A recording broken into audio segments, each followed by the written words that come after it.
Ko'soq balası. Canımda dışmız opetler. Ne o be? Ay. Ne açınız? Uxladıdım. Vay tamoq chaqib, tamoq kelsak bilib turib uxlag'in nemisa? Voy ya kechda ididu, kechda yeymiz. Jama apozmi deyman. Nimancha qitig'irlik qildi ey cheketga? Opam nima ish qildi yana? Hey, o'ylab yo'qma. Men yotadimman. Yo'q. Kuyovlig'i? Ha? Siz o'z qizig'i? Ha? Sizni og'anikin men kuyovlig'man. Yerim o'g'li degan gap. Hey, sizni men olsam kim oladi?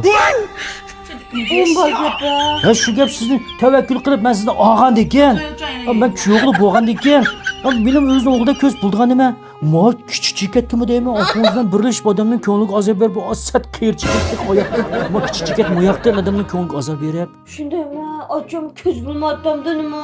Hay, Voy, nima bo'lishyapmiz? Chiqib o'tirib, opamni g'ayibdan qilishib ketibsiz ha? Ya.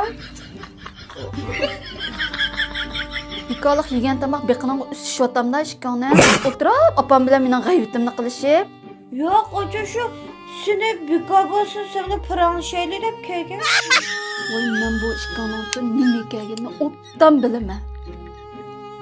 Voy, siz bir kishi o'g'ankin, kesh xotin kishining chopinda talinib, lomzallik qilib, uyda o'tdag'icha, voy bu chiqib ish qilsangiz o'man, ish topsangiz o'manda. Voy, ocha nimda haqoratlaysa buni qartib qo'yib turib. ochingizga yonma. Nim degan moskagan ishkon bir-biringa. Ey mo'g'u dalta. Ey mo uning da o'ta dalta. Shunda ham ish oldimga bu ishqisiga. Ha? Men mashkinga gaqiyapman. Bir-biringa so'ng chiqarib o'tirishmaymi yerda. Ey siz chiqib ishlang, ish teping hamda. Yetayvermay uyda. Voy, men shu ishlaydigan. Shu hozir ish topmoq tezga.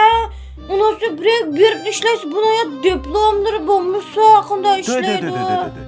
Ey diplom yo'qmi degan gapmi hamda. Ey meningmi diplomim yo'qdi-ku. Menmi av Xinjiang Jiko Yanshu joyi jo'nishni tizimlatib, Xinjiangda o'sha diplomini ilib, hozir tumi tovoq egolib, bu yerda ishlayapman-ku mana. Sening diploming bormi? Ha, albatta bor.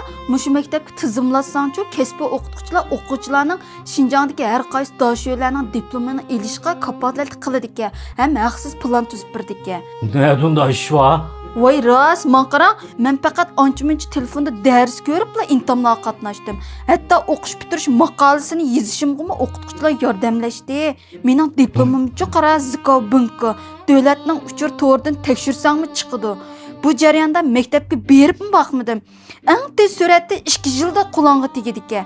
Yana kelib hozir nomer qo'shib berish siyosati bor ekan. Eng jiq deganda 45 nomer qo'shib berdi ekan. Siz faqat har bir fandan 30 dan yuqori nomer olsangizlar, o'tib keta oladi ekansiz. Sizga taskanmaydi ekan. Va, nima bo'ldi? Siz O. uni nariga? O'rnichi Tianshanchi Urumchi dasaning 3-qavatidagi Xinjiang Jiko Yanshu joyi Jongshinga. Telefon nomeri bormi? Ay yoza, mavju o'quvchi qabul qilish ishxonasining nomeri 181 60 21 18 13. Bulamda nima berib baqamdoq. Baramdoq. Berib baqay. Biz tamoqni yapib andan biraylar, nim tamoq. Voy, bir chiqma. Ko'soq balasi. Jinimga dishmiz opetlar.